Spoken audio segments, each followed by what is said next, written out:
ईरानी cooler के ऊपर cell लग चुकी है, बड़ी ईद की सेल इस वक्त लग चुकी है। अगर आप इसे पहले परचेज कर सकते हैं तो ये आपको डिस्काउंट रेट के ऊपर हमारे पास तमाम वैरायटी मिलेगी। इसमें हमारे पास आपको AC31D मॉडल है, ये मिल जाएगा। इसका रेट है 31,000 रुपये। ईद ऑफर में ये आपको मिलेगा 29,000 रुपये का।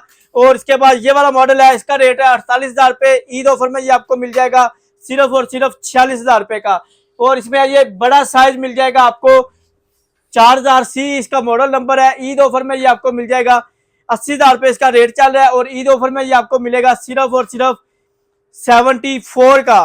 पूरे पाकिस्तान में कैश ऑन डिलीवरी का ऑप्शन के साथ मिल जाएगा। और ये इसमें पैड वाले मॉडल के साथ है, 4 इंच का ये पैड इसमें दिया हुआ है।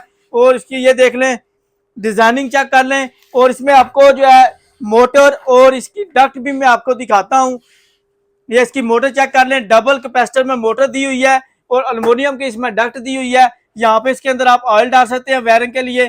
तो अगर आपने ईरानी कूलर में कोई भी प्रोडक्ट परचेज करनी है तो उसके लिए नंबर नोट कर ले 030294000101 Lahore Johar town G1 market government bakery से पहले ब्लू कलर का शायद प्लाजा है, उसके अंदर ग्राउंड फ्लोर के ऊपर 11 नंबर शॉप है। इस्लामाबाद और सियालकोट में हमारी ब्रांचेज हैं। ऑनलाइन ऑर्डर बुक करने के लिए नंबर नोट कर लें 030294000101।